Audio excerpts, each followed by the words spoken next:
A conducting sphere of radius 10 centimeter has an unknown charge.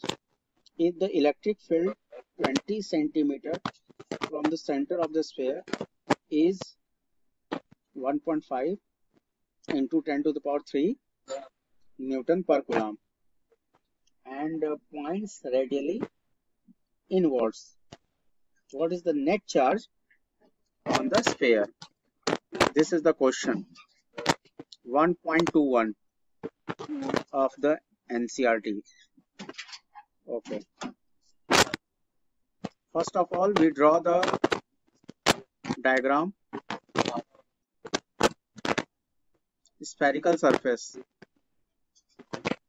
Suppose this is the spherical surface. और बताओ इस spherical surface का radius दिया हुआ है हाउ मच आई थिंक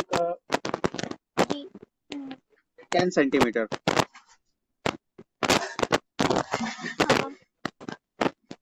देखो तो ये जो है इसका सेंटर है और ये इसका रेडियस है 10 सेंटीमीटर और सपोज ये पॉइंट ए है और इसके सरफेस पे ये पॉजिटिव चार्ज है distribution of positive charge on the surface ठीक है अब देखो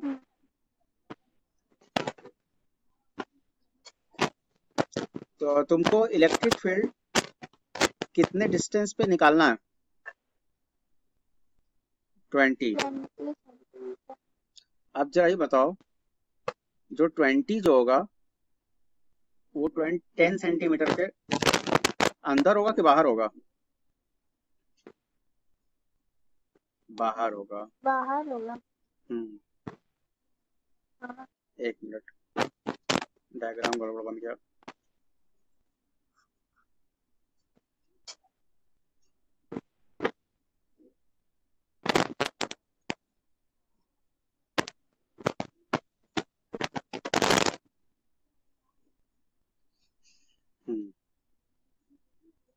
तो जो 20 सेंटीमीटर जो है वो इस स्फेरिकल सरफेस के बाहर है तो ये देखो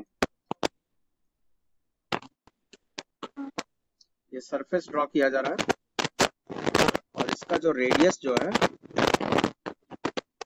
दिस इज 20 सेंटीमीटर ठीक है तो बताओ ये आउटसाइड द सरफेस है तो बताओ आउटसाइड द सरफेस के लिए इलेक्ट्रिक फील्ड का फॉर्मूला क्या होता है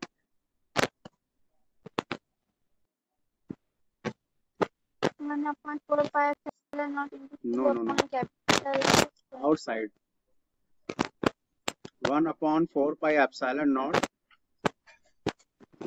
into Q upon small r square ये होगा ना और ये बताओ तुमको क्वेश्चन में क्या दिया है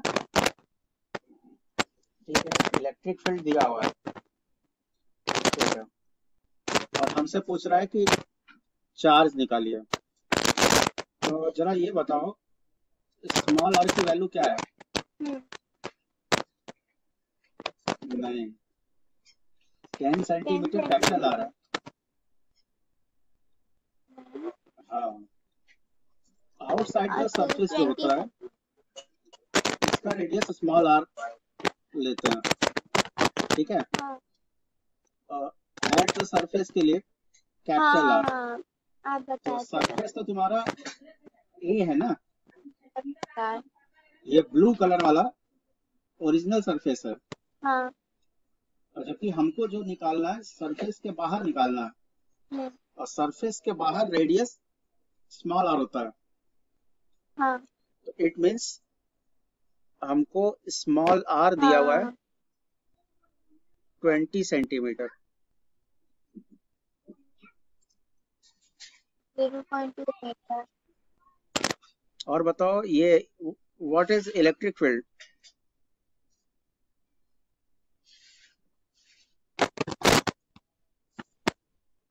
one point five 1.5 10 to the power 3। Q निकालना है तो वैल्यू पुट कर दो। 1/4 पाई एप्सिलॉन नॉट की वैल्यू है 9 into 10 to the power 9। Q निकालना है। स्मॉल आर लेंगे 20 सेंटीमीटर, तो ये 20 into 10 to the power -2 हो जाएगा। हाँ क्या वो मीटर में चेंज करेंगे। हाँ। नहीं अब इसको सॉल्व कर लेना, क्यू निकल जाएगा। हाँ। ओके। हाँ sir. 18 is given. A point charge plus 10 microcoulomb is the distance 5 centimeter directly above the center of a square of side 10 centimeter as shown in the figure. What is the magnitude of the electric flux through the square? Okay. Think of the square as one face of a cube with edge 10 centimeter. Okay. अब देखो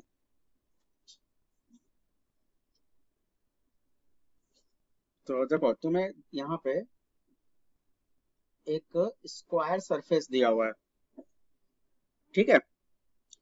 तो सबसे पहले हम क्या करेंगे, हम एक स्क्वायर सरफेस, ये देखो कुछ इस तरह से, और ये बताओ इसकी एज दी हुई है। एज मतलब length, how much? 10 centimetre. This is given 10 centimetre. इसका मतलब कि ये जो लेंथ है ये भी तुम्हारा है 10 सेंटीमीटर, ठीक है। अब देखो कोई पॉइंट चार्ज जो है इस स्क्वायर सरफेस से 5 सेंटीमीटर के डिस्टेंस पे है। ये देखो इसके सेंटर से 5 सेंटीमीटर के डिस्टेंस पे कोई एक पॉइंट चार्ज है। And how much this is given? 10 microcoulomb, ठीक है। 10 माइक्रोकूलम दिया। हाँ। अब देखो तो हमसे पूछ क्या रहा है, what is the magnitude of electric flux through the square, ठीक है। इलेक्ट्रिक फ्लक्स निकालना है। तो ये बताओ ये अगर स्क्वायर है तो ये अपने चारों तरफ जो इलेक्ट्रिक लाइंस क्रिएट करेगा वो भी कैसा होगा? स्क्वायर ही होगा। क्यों? ये अपने चारों तरफ जो इलेक्ट्रिक लाइंस क्रिएट करेगा वो इलेक्ट्रिक लाइंस जो होगा वो भी तो स्क्वायर ही होगा ना। हाँ सर। ये देखो ये कुछ इस तरह से है, जैसे मान लो हाँ सर। इसको इस पॉइंट से मिला दिया और सपोज जो है इसको दिया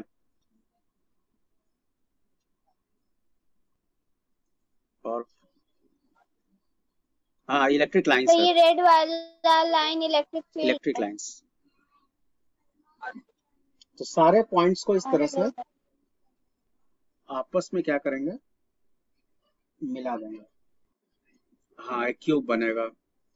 सर एक क्यूब बन जाएगा ना।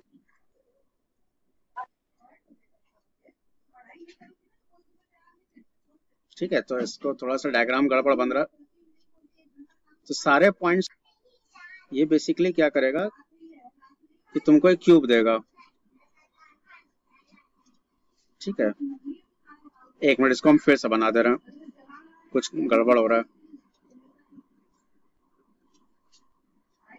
ये देखो,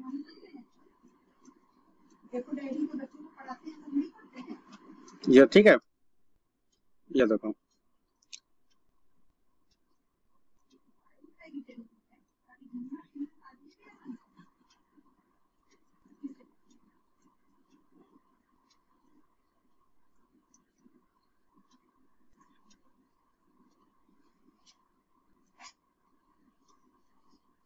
तो ये हमारा कोई एक स्क्वायर प्लेट है और इस स्क्वायर प्लेट की लेंथ दी हुई है 10 सेंटीमीटर।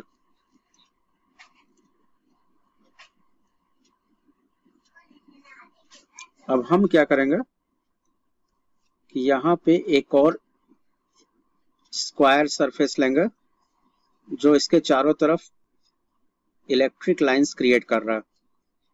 ये देखो,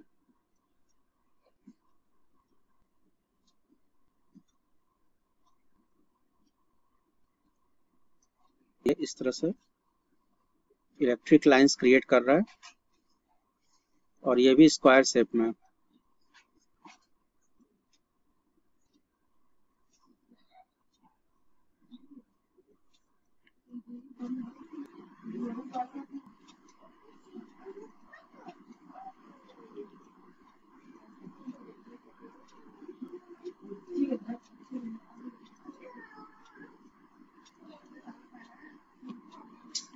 ठीक है, ये देखो,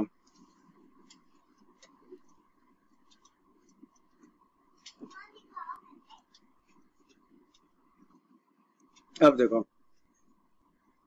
तो ये बताओ, ये जो स्क्वायर सरफेस था इसके अंदर चार्ज कितना इनक्लोज हो रहा है? How much? 10 माइक्रोकुलाम। ओके, तो देखो इस सरफेस के अंदर 10 माइक्रोकुलाम का चार्ज इनक्लोज्ड हो रहा है। माइक्रोकुलम। अब जरा ये बताओ कि ये जो तुम्हारा स्क्वायर सरफेस है और इसके चारों तरफ जब हम इलेक्ट्रिक लाइंस को ड्रॉ कर रहे हैं, एक मिनट, किसी का फोन आ रहा है।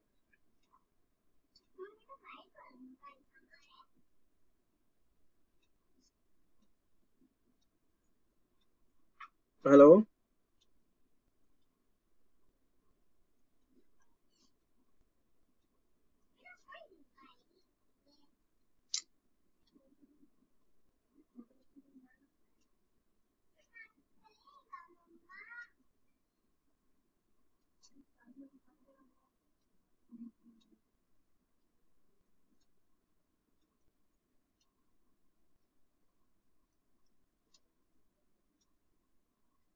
हेलो, हेलो, हेलो, आवाज आ रही है? ओके, तो देखो ये तुम्हारा जो एक स्क्वायर सरफेस है और इसके चारों तरफ इलेक्ट्रिक लाइंस जो ड्रॉ किया जा रहा है, ये तुमको एक क्यूब सरफेस हाँ दे रहा सर। है। This is given the cube surface. अब जरा ये बताओ, इस क्यूब सरफेस में टोटल कितने फेस हैं? टोटल कितने फेस हैं? फेस क्यूब में कितने फेस होते हैं? सर 6। ध्यान से देखो,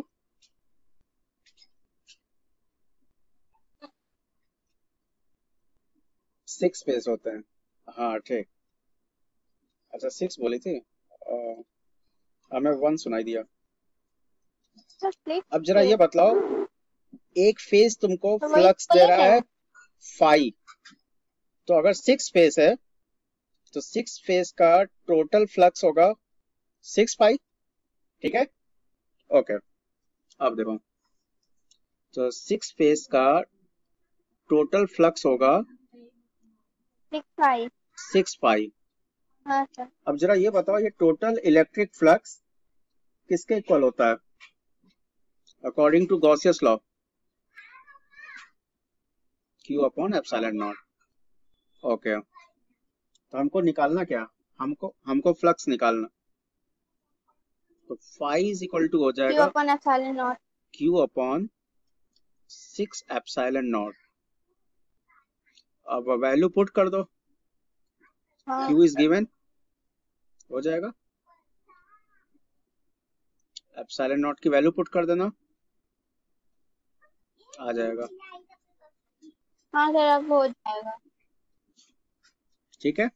हम्म consider a uniform electric field E is equal to 3 into 10 to the power 3 I cap Newton per coulomb. What is the net flux of this field through a cube of side 20 centimeter oriented so that its faces parallel to the coordinate planes? Okay. अब देखो question में तुमसे electric field दिया हुआ है और cube की length दी हुई है, हाउ मच, 20 सेंटीमीटर। देखो सेम इसी तरह ये तो तुमसे पूछ रहा है what is the net flux of this field through a cube of side 20 centimetre oriented so that its faces are parallel to the coordinate axis. मतलब इसके जो फेस जो है वो कोऑर्डिनेट एक्सिस के पैरेलल है। ठीक है। अब देखो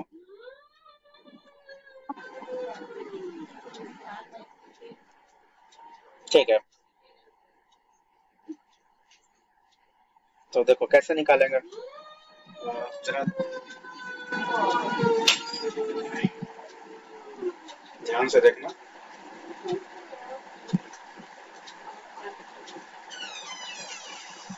first of all we draw the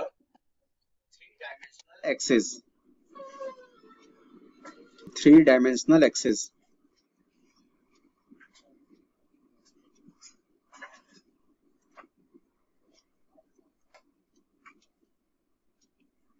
This is the three dimensional axis. अब जरा ये बताओ, हाँ x y z, this is x axis, x y z, this is y axis, and this is plus z, and this is minus z, and this is minus y, and this is minus x. यही होता है ना। अब देखो तो तुमसे बोला है what is the net flux of the field through a cube of side 20 centimetre oriented so that its faces are parallel to the coordinate planes. तो देखो ये कोऑर्डिनेट प्लेन्स है। अब एक काम करते हैं, इसमें कोई एक क्यूब ड्रॉ कर लेते हैं। ये देखो सपोज मान लो ये हमको कोई एक क्यूब ड्रॉ करना है।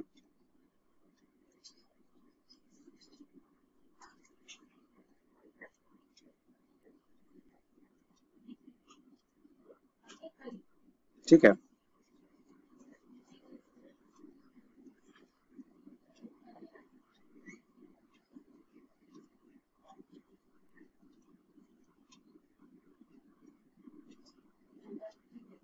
ये देखो ये क्यूब बन गया। अब सपोज इन सारे पॉइंट्स का हम कुछ नाम दे देते हैं, A B C D E F G. ठीक है, तो ये जितने भी कॉर्नर हैं और एच, तो टोटल 8 कॉर्नर है और इनको मिलाने पे देखो एक क्यूब बन रहा है। अब देखो क्वेश्चन में क्या बोल रहा है, और लास्ट वाला लाइन पढ़ना, सबसे लास्ट वाला, so that its faces are parallel to the coordinate axis. अब देखो हमको इसमें एक ऐसा फेस लेना है जो कोऑर्डिनेट एक्सिस के पैरेलल है। तो सपोज मान फेस फेस फेस बोल रहा है, फेस बोल रहा है। तो जरा ध्यान से देखो, सर AB। ABEH, AB, अच्छा हाँ फेस। ABEH दिख रहा है। हाँ अब जरा ये जो ABEH है, GH। ये किस अच्छा एक्सिस EH। के पैरेलल है? हाँ हाँ बिल्कुल सही, सर। ये वाई एक्सिस के पैरेलल है। तो सपोज मान लो हम कोई ये फेस ले रहे हैं जो ये वाई एक्सिस के Y। पैरेलल है। अब हमको करना क्या है कि इस एक्सिस के पैरेलल जो ये फेस है, हमको बताना है कि इस एक्सिस के पैरेलल जो जो फेस है, इसका इलेक्ट्रिक फ्लक्स क्या है। ठीक है, ओके। अब जरा ये बताओ, इलेक्ट्रिक फ्लक्स निकालने के लिए मैंने तुमको बताया था कि एरिया वेक्टर ड्रॉ किया जाता है। अब देखो, ये जो एरिया वेक्टर है वो इस फेस के क्या है? परपेंडिकुलर। क्यों? ये चीज पता है ना? तो ये एरिया वेक्टर है जो फेस ABEH के परपेंडिकुलर है। हाँ सर। अब जरा ये बताओ AB, हाँ सर। हाँ हाँ, अब जरा ये बताओ जो दूसरा फेस है इसी के परपेंडिकुलर। जस्ट अपोजिट, परपेंडिकुलर आगे। CFGD, CFGD दिख रहा है? इसी के जस्ट अपोजिट फेस। अब बताओ, इस फेस में भी एरिया वेक्टर जो है इस फेस के क्या है? हाँ सर। परपेंडिकुलर। हाँ। हाँ ध्यान से देखो, ये भी इसके परपेंडिकुलर है। ठीक,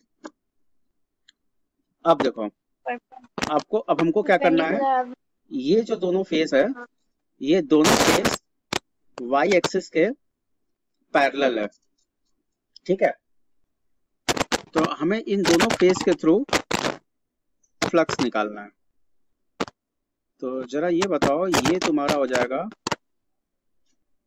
electric flux phi is equal to integration of E dot DA। तो ये किस वाले फेस के लिए? ABEH। हाँ, अब ये बताओ, इसके जस्ट अपोजिट फेस जो है हाँ। इसका अगर लेंगे तो DA, और ये कौन सा फेस है? EH। हाँ CFGD। ठीक है, अब जरा ये बताओ, दोनों का वेक्टर एक दूसरे के जस्ट अपोजिट है। CFGD। तो सपोज अगर मान लो ये ABEH है, ये बताओ ABEH का जो एरिया वेक्टर है किस एक्सिस के अलॉन्ग है? माइनस एक्स एक्सिस के plus X axis? Minus X axis. तो integration of minus integration of EDA हो जाएगा। ठीक है, प्लस। माइनस। अब जरा बताओ, ये जो CFGD है इसका एरिया वेक्टर किस डायरेक्शन में? हाँ पॉजिटिव एक्स एक्सिस। तो इसका मतलब इसको प्लस में लेंगे, हाँ। ये प्लस E इंटू DA हो जाएगा। अब जरा ये बताओ, प्लस एक्स। नहीं भाई, एंगल क्या, ये तो मतलब सेम डायरेक्शन में है ना। जैसे ये इलेक्ट्रिक फील्ड है अलोंग द तो एक्स कोई एक्सिस, एंगल नहीं दिस इज है। गिवन, ये दिया हुआ है। ध्यान से देखो, कोई आई कैप लिखा एंगल। हुआ है। आई कैप का मतलब कि इलेक्ट्रिक फील्ड हाँ। पॉजिटिव एक्स एक्सिस के अलोंग है। ठीक है, तो अब यहाँ पे जो हाँ। ABEH में एंगल कितना है? हाँ 180 सर। हो गया ना। तो एक्स 180 के लिए एक्सिस। माइनस में लेंगे। और CFGD हाँ। में देखो, CFGD में एंगल जो होगा 0 डिग्री होगा ना। हाँ। अरे भाई, इलेक्ट्रिक फील्ड एरिया वेक्टर दोनों सेम डायरेक्शन में CFGD में। एंटी पैरेलल है तो 180 होगा ना। हाँ। एक मिनट, हम एक स्टेप बढ़ा के लिख दे रहे हैं, ऐसा सर लग रहा तुम कंफ्यूज हो रही हो। जैसे देखो हाँ तो सर सेम डायरेक्शन ABEH ले रहे हैं, में ABEH तो दिख रहा है, 180 हो जाएगा। ABEH में एरिया वेक्टर किस डायरेक्शन में है? हाँ सर, हाँ माइनस एक्स एक्सिस। और इलेक्ट्रिक फील्ड किस डायरेक्शन में है? हाँ नहीं, ध्यान से देखो, इलेक्ट्रिक फील्ड क्वेश्चन में अलॉन्ग दिया हुआ है। Minus x. अरे भाई आई कैप दिया हुआ है ना, तो ये प्लस एक्स एक्सिस के अलाउंग है। तो मतलब इलेक्ट्रिक फील्ड और एरिया वेक्टर दोनों एक दूसरे के अपोजिट है ना। प्लस एक्स हाँ, प्लस एक्स 180 हो जाएगा। तो ये हो गया E into D A cos 180। अब जरा ये बताओ CFGD में, अपोजिट है। हाँ तब CFGD में 180 है। इलेक्ट्रिक फील्ड और एरिया वेक्टर दोनों का डायरेक्शन किधर है? सेम डायरेक्शन है। हाँ, तो ये cos 0 हो जाएगा। तो बताओ ये हो गया E into D A cos 180 minus 1 होता है ना। सेम डायरेक्शन है अलॉन्ग पॉजिटिव एक्स। हाँ एक मिनट, किसी का फोन आ रहा है।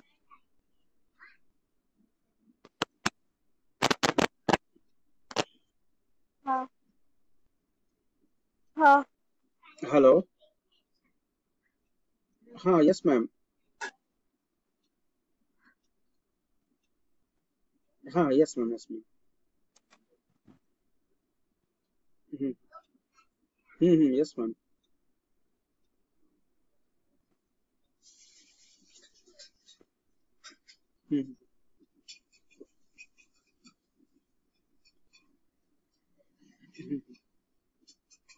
Yes ma'am.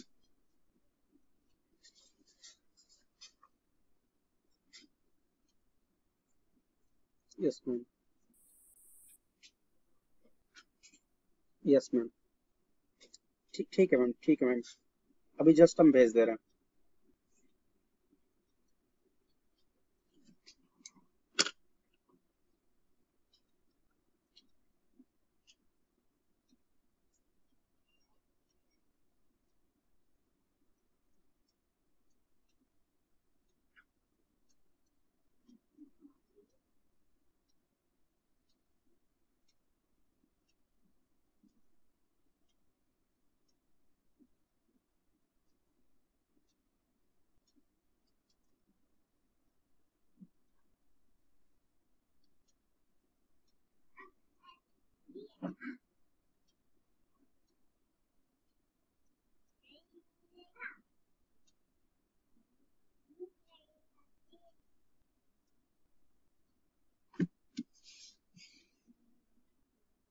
Hello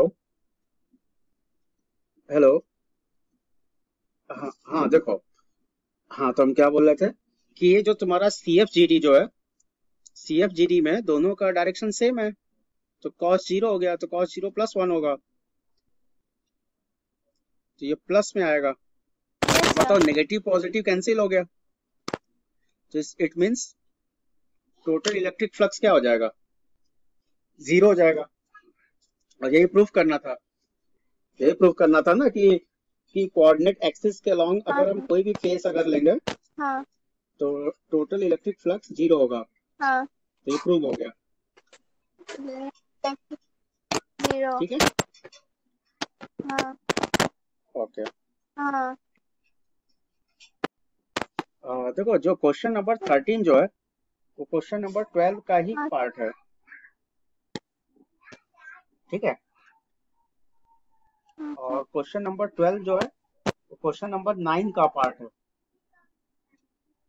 sir question number 12 का हमको सेकंड पार्ट नहीं आ रहा है। पहला पार्ट तो हम कर लिए हैं, सेकंड पार्ट नहीं आ एक रहा काम है। करते हैं, हम 12 और 13 हम दोनों बता देते हैं। ठीक है, हाँ okay. Question is that question number 12 from NCERT. Two insulated charged copper sphere A and B have their center separated by a distance 50 centimeter. What is the mutual force of electrostatic repulsion if the charge on each is 6.5 into 10 to the power minus 7 coulomb? It is very easy, ये तो बहुत ही आसान है। दोनों का charge दिया हुआ है, दोनों के बीच का डिस्टेंस दिया हुआ है, फोर्स निकल जाएगा। हाँ the radii of A and B. Sir answer मेरा आया है 1.5 into 10 to power minus 2 newton पहले पार्ट का। ठीक है। The radii of A and B are negligible compared to the distance of separation. It means दोनों के सेंटर के बीच का डिस्टेंस ज्यादा है। अब देखो B part. What is the force of repulsion if each sphere is charge double the above amount and the distance between them is half? तो ये तो आसान है, चार्ज को डबल कर देंगे और रेडियस को हाफ कर देंगे। Okay 1 minute. तो देखो ये बताओ फर्स्ट पार्ट में तुम्हारा आंसर कितना आया था? 1.5 into 10 to power minus 2 1.5 into 10 to the power minus 2 Newton, यही आया था ना? ओके तो तुमको क्वेश्चन में बोल रहा है कि यहाँ पे दो स्फीयर है, ये पहला स्फीयर है और ये दूसरा स्फीयर है, और बताओ दोनों स्फीयर के सेंटर के बीच का डिस्टेंस दिया हुआ है।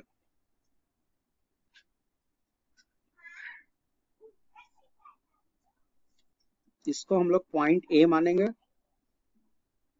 और इसको हम लोग पॉइंट बी मानेंगे, और बताओ सेंटर के बीच का डिस्टेंस दिया हुआ है 50 सेंटीमीटर, और पॉइंट बी पे हमें चार्ज दिया हुआ है।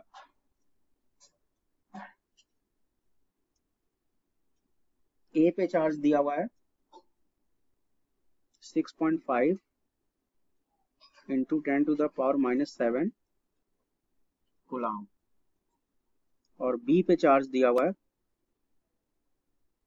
6.5 into 10 to the power minus 7 coulomb. ठीक है, दोनों के सेंटर पे चार्ज दिया हुआ है।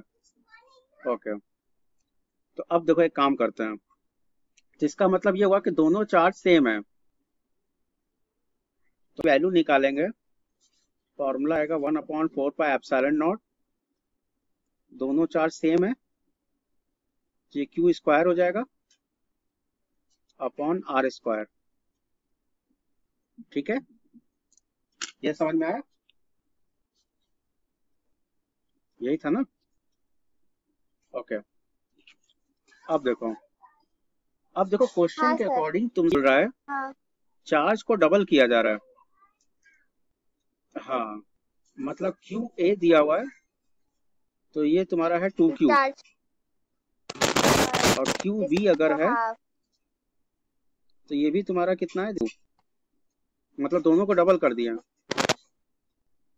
और बताओ ये जो रेडियस जो दिया हुआ है, suppose this is R dash, तो ये हाफ हो रहा है, तो इसको r/2 कर देंगे। ठीक है, अब ये सारा वैल्यू पुट कर दो। F dash is equal to हो जाएगा 1/4 pi epsilon naught Q A into Q B and upon R dash to the square, यही होगा ना? अब देखो अब ये पुट कर दो,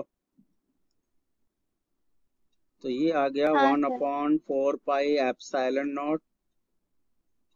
बताओ क्यू ए के जगह पुट करेंगे 2Q, क्यू बी के जगह भी 2Q, और आर डैश के जगह r/2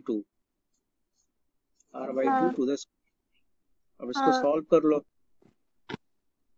तो एफ डैश आएगा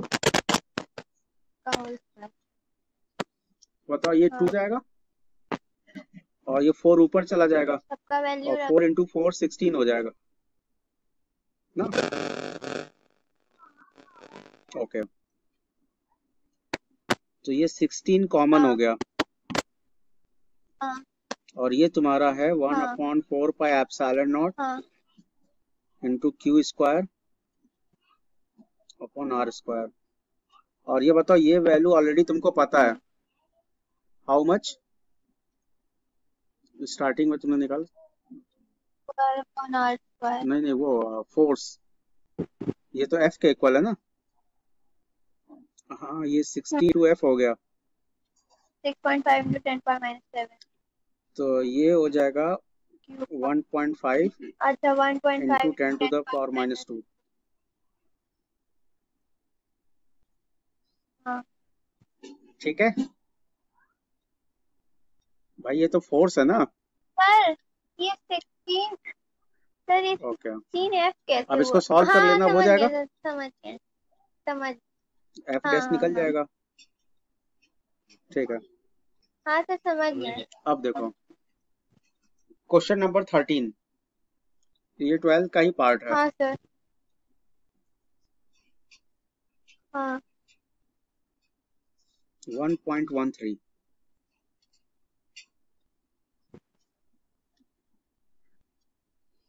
Suppose the sphere A and B in exercise 1.12 have identical sizes.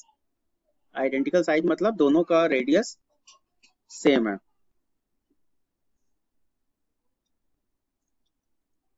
ये देखो ये स्फीयर A है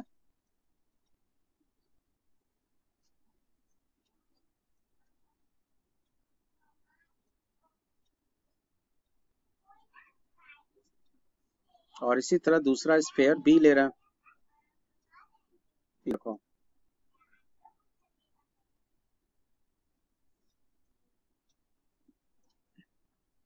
ये स्फीयर A है और ये स्फीयर B है। A third sphere of the same size but uncharged is brought in contact with the first. अब देखो तीसरा स्फीयर एक और लाया जा रहा है और तीसरा स्फीयर जो ये दो स्फीयर के बीच में है। एक काम करते हैं, ब्लू वाले को हम बीच में रख देते हैं क्योंकि जगह नहीं, बीच में बन नहीं पाएगा। ये देखो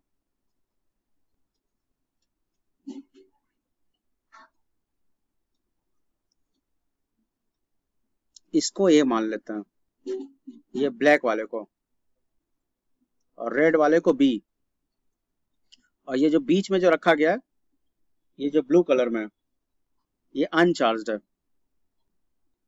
ठीक है तो देखो क्वेश्चन में ये बोल रहा है a third sphere of the same size but अनचार्ज is brought in contact with the first, then brought in contact with the second, and finally removed from both. What is the new force of repulsion between A and B? ठीक है तो देखो जरा ये बताओ, ये हम लोग को क्वेश्चन नंबर 12 में पता है हाँ कि A और B का चार्ज कितना था, Q, Q था ना, हाँ सेम था। ओके और ये जो ब्लू कलर वाला जो है ये अनचार्ज है, मतलब इसका चार्ज 0 है। ठीक है अब सेम। जरा ये बताओ क्वेश्चन के अकॉर्डिंग हाँ ये जो अनचार्ज स्फीयर है इसको स्फीयर ए से टच किया जा रहा है, तो जब स्फीयर से हाँ टच करेंगे तो ए का हाँ चार्ज इस बीच वाले हाँ में जाएगा। सपोज बीच वाले को हम सी मान लेते हैं, तो दोनों को टच करेंगे तो ए का चार्ज सी में जाएगा ना, हम्म, और इक्विलिब्रियम में ना हो जाए। इक्विलिब्रियम मतलब कि मीन्स हाँ सर दोनों के चार्ज का एवरेज। तो जैसे बिटवीन ए एंड सी, ए और सी को टच किया जा रहा है, तो ए और सी को टच किया जा रहा है तो ये बताओ दोनों के चार्ज का जो एवरेज जो आएगा हाँ this is Q plus 0 divided by 2, तो ये क्यू बाई 2 हो जाएगा। ठीक है, क्यों? मतलब ए पे चार्ज कितना हो जाएगा? Q by 2। और सी पे भी कितना चार्ज होगा? Q by 2। ये चीज समझ में आया? नहीं, ये समझ में आ गया ना? अब देखो, क्वेश्चन के अकॉर्डिंग अब सी को किससे टच किया जा रहा है? हाँ सर। क्यों? ये जो, हाँ, बी से किया जा रहा है। हाँ सर, समझ गए। अब जो ये जो स्पेयर सी जो है, इसको बी के साथ टच किया जा रहा है, तो between C T and B. वाले से। अब देखो, सी और बी को टच किया जा रहा है, तो जरा ये बताओ, जब हम बी से जब टच करेंगे तो वही सेम चीज फिर से होगा। हाँ, नहीं, Q by 2 plus Q, B का चार्ज क्यू है ना, तो दोनों का एवरेज अगर निकालेंगे, हाँ हाँ, Q/2 हाँ, अरे तो भाई, हाँ नहीं नहीं नहीं नहीं, हाँ। एवरेज निकाला जाता है ना, सी और बी का एवरेज तो निकालेंगे। सर, ये ए सी वाले पे का कितना चार्ज चार्ज तो है? Q था, क्यू तो वो बाई 2, डिवाइड हो गया, मतलब आधा और चार्ज उसमें प्लस गया, आधा बी पे उसमें गया, कितना तब चार्ज ना है? Q/2 हुआ। तो अभी क्यू। तो बी वाले पे भी और Q है, दोनों तो का एवरेज डिवाइड होके निकालने के जाएगा, लिए Q/2 इस पे 2 आएगा, से डिवाइड Q/2 करेंगे, उस पे। तो ये कितना, एलसीएम लेंगे, क्यू हाँ, प्लस 2Q, 3Q हो जाएगा, 3Q बाई 4 आ जाएगा। Q/2। हाँ, आया समझ में? क्यों? मतलब बी पे फाइनल चार्ज कितना होगा? 3Q बाई हाँ, 4। और बताओ, अब सी पे कितना चार्ज हो गया? तो हम्म, सी को जब बी से टच किया जा रहा है, हाँ तो अब सर। ये फाइनल, अब इस पे हाँ हाँ, बताओ, अभी मैंने सी और बी का एवरेज क्या निकाला है? सी और बी में चार्ज का एवरेज निकाला गया ना? ये पे Q/2। नहीं नहीं कितना आया? 3Q by 4। नहीं। तो सी पे तुम्हारा चार्ज 3Q बाई 4 हो गया, और बी पे भी कितना होगा? 3Q बाई 4 होगा ना? क्यों? अरे भाई, सी और बी में हाँ चार्ज का एवरेज सर, कितना आ रहा है? 3Q/4। 3Q बाई 4 आ रहा है ना, तो दोनों का चार्ज हाँ इक्वल हो जाएगा। मतलब जितना चार्ज सी का होगा उतना ही चार्ज बी का भी होगा। हाँ, ठीक है, 3Q/4। हाँ तो ये बताओ, ए पे हाँ फाइनल चार्ज कितना है? Q बाई 2 है। हाँ सर। और बी पे फाइनल चार्ज कितना है? हाँ 3Q बाई 4 है। अब जरा ये बताओ, अब हमें दोनों हाँ। के बीच का फोर्स निकालना है, तो फोर्स F निकालने के लिए वही सेम फॉर्मूला यूज करेंगे, ए पे Q/2 है। 1/4 पाई एप्सिलॉन नॉट हाँ, Q1 Q2 3Q/2। Upon R square. यही है ना फॉर्मूला? तो जरा ये बताओ, ये हो गया 1/4 पाई एप्सिलॉन नॉट, Q1 के जगह पुट करेंगे Q बाई 2, और Q2 के जगह पुट करेंगे 3Q बाई 4, और डिस्टेंस तो सेम ही है ए और बी के बीच में, हाँ तो ये R स्क्वायर हो गया। तो बताओ F कितना आएगा? F आएगा 1/4 पाई Q/2। एप्सिलॉन नॉट, और ये बताओ, ये हो जाएगा 3Q/4। 3Q स्क्वायर अपॉन हाँ 8 इंटू R स्क्वायर। तो बताओ, हाँ। हाँ हाँ, इंटू, हाँ, के भी लिख सकते हैं। तो देखो, 3/8 कॉमन हो गया, and this is 1/4 pi epsilon naught Q square upon R square. तो उसको हम ऐसे भी तो और लिख तुम सकते चाहो तो हैं, इसकी वैल्यू पुट कर 3 सकती क्यू हो, स्क्वायर वो 8 क्वेश्चन आर नंबर 12 स्क्वायर में तुमने इंटू निकाला के। था। How much 1.5 into 10 to the power -2 put कर देना। ठीक है, आगे समझ में कि अभी भी कोई डाउट है? A polythene piece rubbed with wool is found to have a negative charge of 3.2 into 10 to the power -7 coulomb. Okay. First part है estimate the number of electrons transferred. तो ये तो निकल जाएगा, Q इक्वल टू N ही करेंगे। Second है is there a transfer of mass from wool to polythene? Second question है is there a transfer of mass from wool to polythene? Answer होगा yes, मास का भी ट्रांसफर होता है। ठीक है, मास का भी ट्रांसफर होगा फ्रॉम वूल टू पॉलीथीन। तो अब हमको कैलकुलेट करना है। तो देखो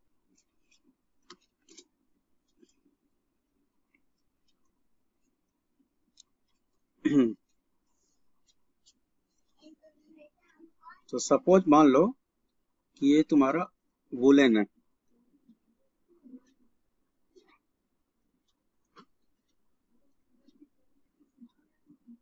ठीक है, this is woollen.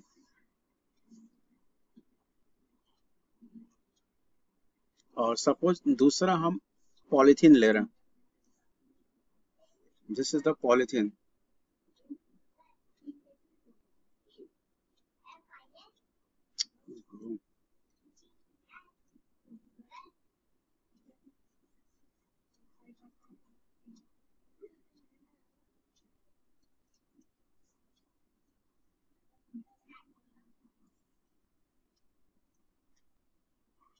This is the polythene.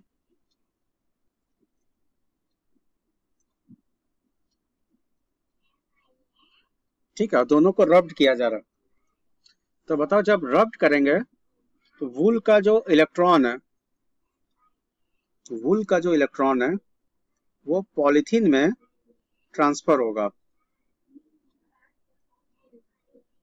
This is the transfer of electron from wool to polythene. अब हमको ये पता करना है how much mass of electron which is transferred in the polythene. तो ये बताओ फर्स्ट पार्ट में तुमने नंबर ऑफ चार्ज निकाला था ना, Q is equal to N into E वाले फॉर्मूले से।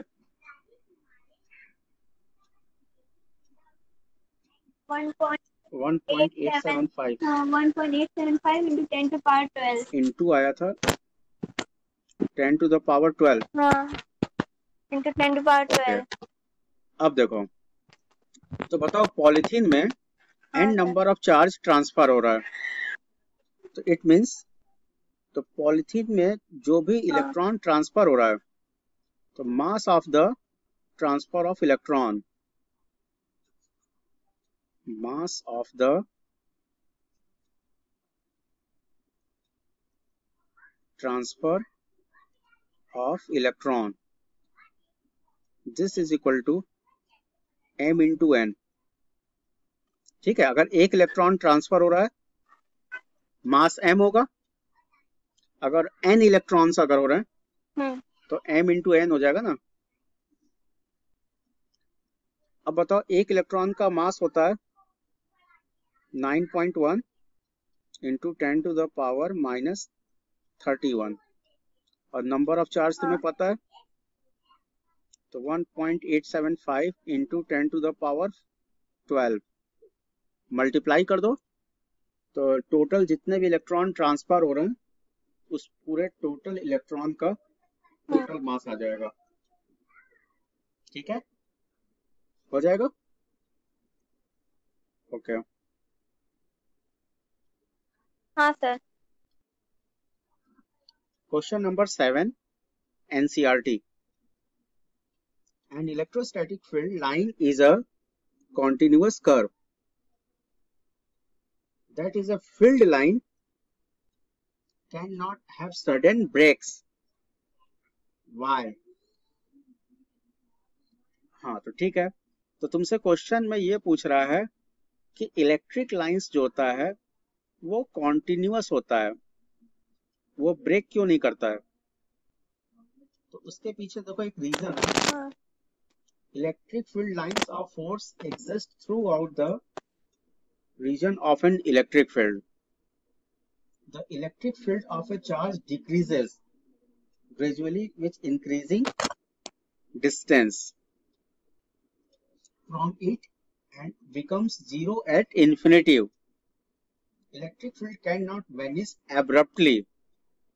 So a line of force cannot have a sudden breaks. It must be a continuous curve. देखो मैंने तुमको एक रिलेशन बताया था, शायद तुम्हें याद होगा, E is equal to minus dV upon dr, है ना? ये रिलेशन याद है? Potential gradient. अच्छा ये सॉरी, ये चैप्टर नंबर 2 में है। अभी चैप्टर नंबर 2 तो मैंने पढ़ाया नहीं, ये अभी आगे पढ़ाया जाएगा। तो देखो ये जो इलेक्ट्रिक फील्ड जो है ये डिस्टेंस बिटवीन द लाइंस के इनवर्सली प्रोपोर्शनल है। डी आर का मतलब होता है distance between the electric field lines. It means अगर इलेक्ट्रिक फील्ड लाइंस जितना एक दूसरे के क्लोज होगा, क्लोज मतलब कि दो लाइन के बीच का डिस्टेंस जितना कम होगा, इलेक्ट्रिक फील्ड उतना ही ज्यादा होगा, उतना ही वीक होगा। इनवर्सली प्रोपोर्शनल है। अगर क्लोज रहता है क्लोज का मतलब कि डिस्टेंस कम है, दो लाइंस के बीच का डिस्टेंस कम है, हाँ। तो इलेक्ट्रिक फील्ड ज्यादा होगा ना, हाँ। और सपोज अगर मान लो दो लाइंस के बीच का डिस्टेंस ज्यादा है तो इलेक्ट्रिक फील्ड कम होगा, ठीक है, कम होगा। अब देखो, हाँ। जैसे हम लाइंस ड्रॉ कर रहे हैं,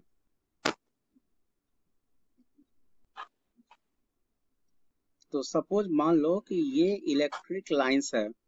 अब ये जरा ध्यान से देखो, ये इलेक्ट्रिक लाइंस है। अब सपोज ये कोई दूसरा इलेक्ट्रिक लाइंस है, ठीक है,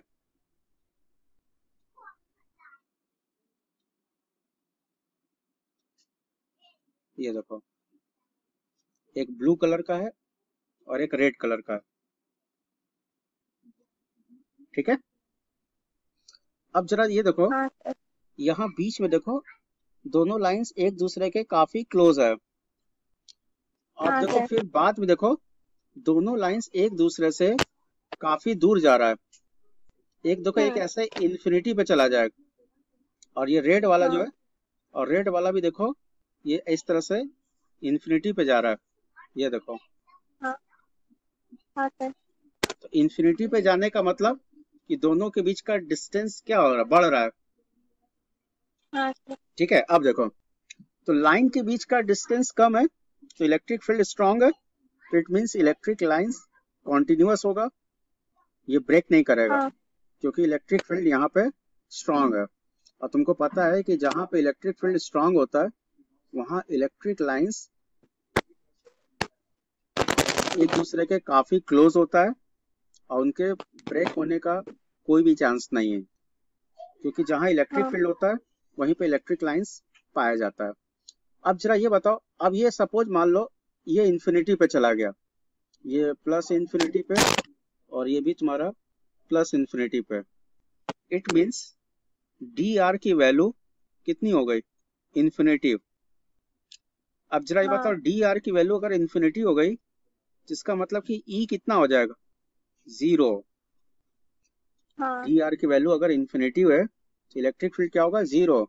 इसका मतलब ये हुआ कि इन्फिनिटी पे इलेक्ट्रिक फील्ड 0 है, इट मींस ये इन्फिनिटी पे जाके ही ब्रेक होगा, लेकिन इन्फिनिटी के पहले ब्रेक नहीं होगा, आया समझ में? हाँ।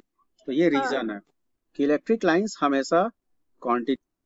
When a glass rod is rubbed with a silk cloth, charges appear on both. A similar phenomenon is observed with many other pair of bodies. Explain how this observation is consistent with the law of conservation of charge. तो देखो simple है, ये conservation of charge को follow कर रहा है। जैसे तुमको पता है कि ग्लास रॉड है, ग्लास रॉड कुछ इस तरह से, 1 minute, this is the glass rod.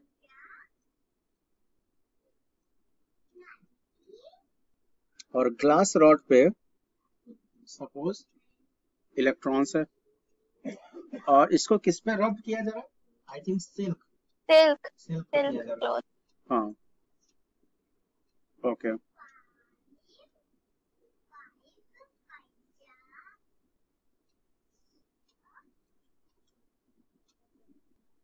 One minute. Suppose this is silk.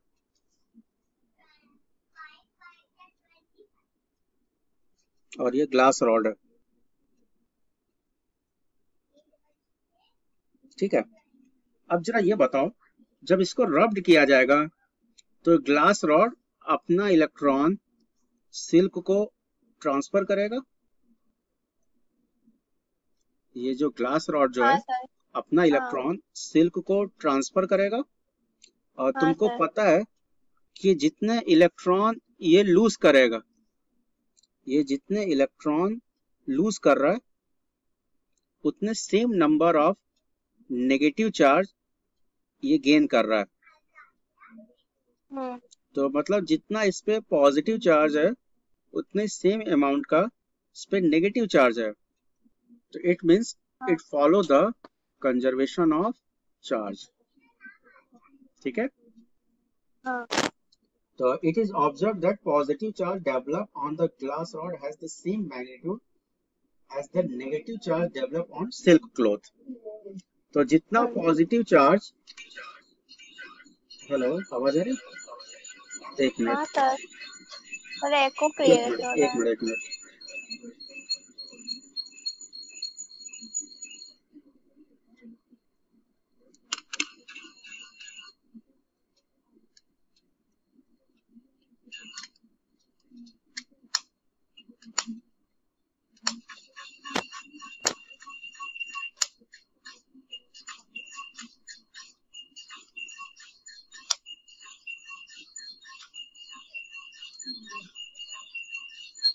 Hello hello, हाँ तो देखो, तो ये जितना इलेक्ट्रॉन ग्लास रॉड लूज कर रहा है उतने same number of electron silk जो है वो गेन कर रहा है। इट मींस तो जितना पॉजिटिव चार्ज ग्लास पे क्रिएट होगा उतना सेम नेगेटिव चार्ज सिल्क पे भी क्रिएट होगा। It means it follow the conservation of charge. It's clear? हाँ सर। ओके, ठीक है। हाँ सर। अब बताओ, अब अगला क्वेश्चन बता रहे। सबसे पहले देखो, तुम्हें पता है कि एक मिनट, हेलो, हाँ देखो, हाँ सर। इलेक्ट्रोस्टैटिक फोर्स का फॉर्मूला पता है? This is equal to ke² upon r², ये होता है। हाँ सर। तो बताओ ke² इज इक्वल टू हो जाएगा f into r², equation number 1, r², ठीक है। हाँ हो जाएगा। हाँ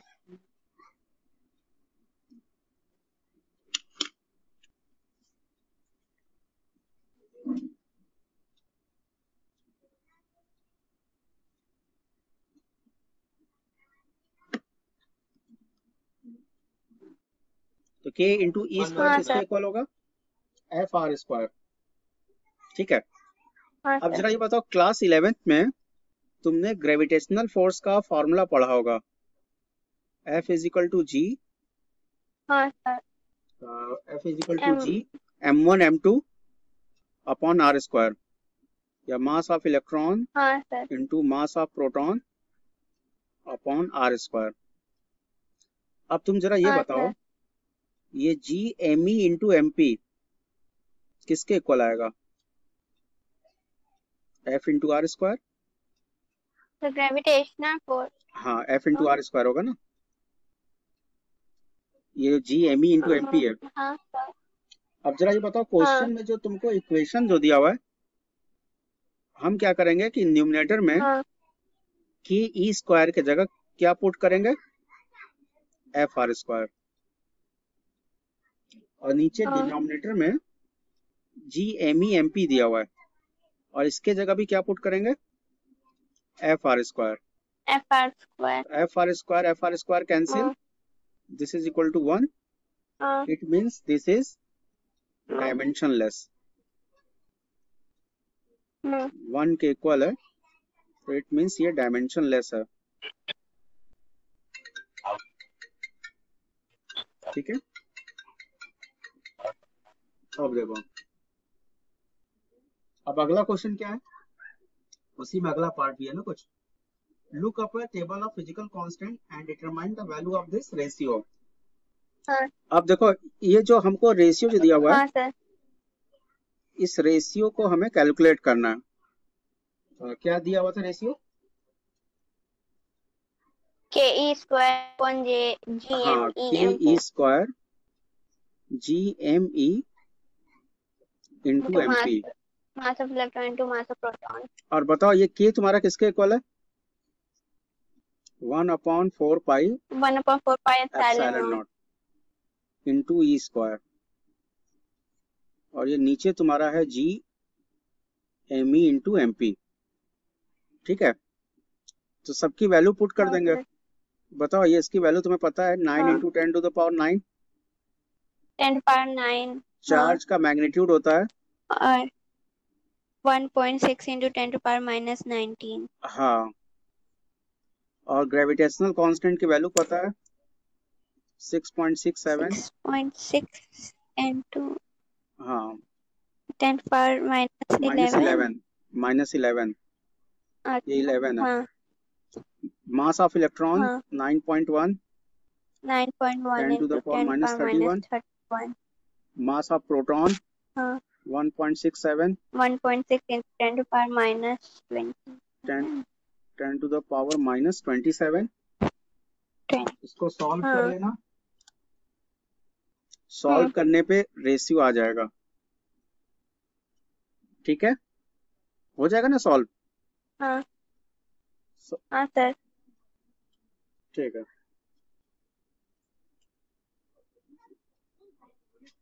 ठीक है। अब और कोई हाँ क्वेश्चन? सर, और क्वेश्चन?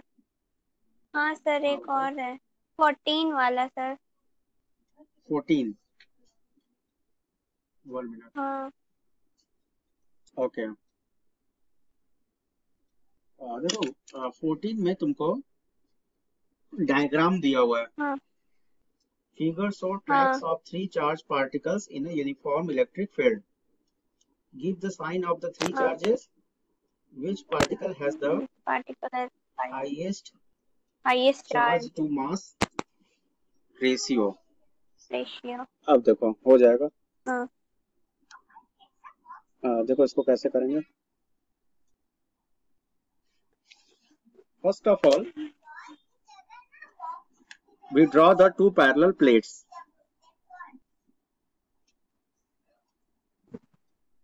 ठीक है, ये बताओ, ऊपर वाला प्लेट पॉजिटिव है हाँ सर। और नीचे वाला प्लेट नेगेटिव है। नेगेटिवली चार्ज है। ओके, तो ये ऊपर वाला पॉजिटिव है और ये नीचे वाला प्लेट नेगेटिव है। नेगेटिव। ठीक है, सॉरी, ये नेगेटिव है, गलती से प्लस कर दी। अब देखो, और तुमको यहाँ पे 3 अलग अलग रेज दिया हुआ है। हाँ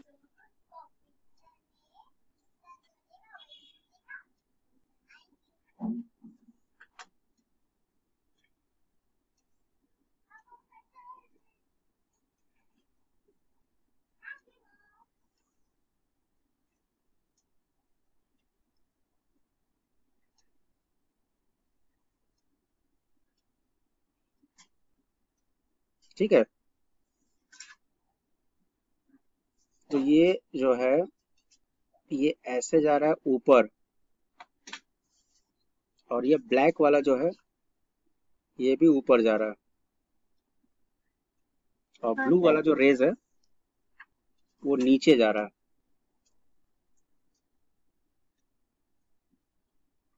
ऐसे है ना। ओके, हाँ सर। अब हमसे ये पूछ रहा है कि ये जो पार्टिकल्स है, sign of the three charges, तो हमें तीनों का साइन बताना है, मतलब नेगेटिव है कि पॉजिटिव है। तो जरा ये देखो, ये तो सिंपल है, ये जो ग्रीन कलर वाला जो है टुवर्ड्स द पॉजिटिव प्लेट जा रहा पॉजिटिव है। है, इट मींस नेगेटिव होगा। हाँ ये ब्लैक हाँ कलर हाँ वाला भी हाँ। नेगेटिव होगा। नेगेटिव और वो हाँ, पॉजिटिव, और ये टुवर्ड नेगेटिव प्लेट जा रहा है, तो इट मींस तो पॉजिटिव होगा। ये वाला चार्ज जो है ये पॉजिटिव है। ठीक है, हाँ अब हाँ सर। देखो, अब इसमें बोल रहा है कि which particle has the highest charge to mass ratio. Charge to mass ratio. Charge to mass ratio, तो देखो इसके लिए हाँ हमको कोई एक पॉइंट कंसीडर करना होगा। सपोज ये पॉइंट ए है, और यहाँ पे इसकी इनिशियल वेलोसिटी 0 है। You zero. ठीक है, u 0 है, या इसको ऊपर वाले को ले लो, इसी को a मान लो, इसका a पे u 0 है, क्योंकि 0 सेकंड पे इनिशियल वेलोसिटी 0 होता है। अब जरा ये बताओ, ये सपोज ये यहाँ से इस पॉइंट बी पे जा रहा है,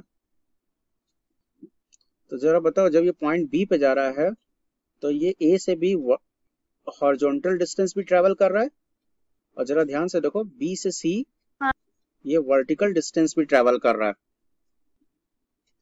ठीक है, हाँ तो सर। इसका जो हाँ हॉरिजॉन्टल डिस्टेंस है ये x के इक्वल है, और वर्टिकल डिस्टेंस y के इक्वल है। तो इसका हाँ मतलब कि यहाँ पे 2 डायमेंशनल मोशन हो रहा है। हाँ ठीक है, अब देखो from A to B there is uniform motion, और बताओ यूनिफॉर्म मोशन के लिए हाँ डिस्टेंस का फॉर्मूला होता है स्पीड इनटू टाइम, तो ये होगा you x into T, equation number 1। क्यों, हॉरिजॉन्टल डायरेक्शन हाँ में क्या सर। कोई फोर्स लग रहा है? नो, क्या कोई फोर्स लग रहा है हॉरिजॉन्टल डायरेक्शन में, एक्सटर्नल फोर्स? नहीं नहीं नहीं लग रहा है सर। ना।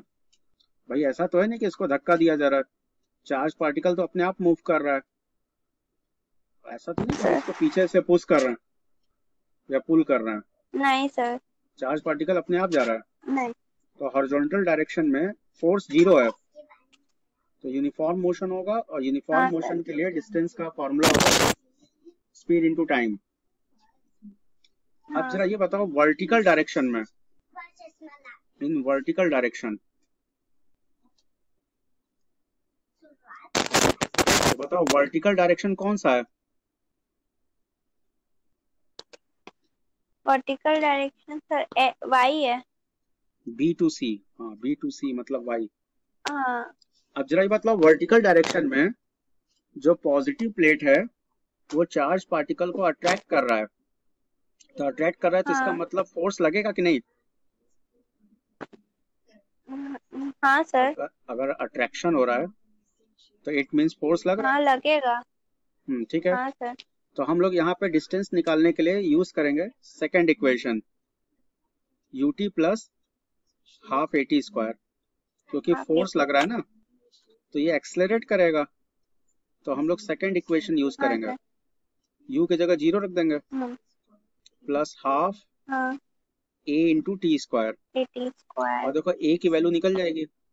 तुम्हें पता है कि f इज इक्वल टू होता है q इंटू ई, तो ये e इंटू कैपिटल ई हो जाएगा, हाँ और या f की जगह m हाँ इंटू ए रख देंगे, बताओ a की वैल्यू आ जाएगी। हाँ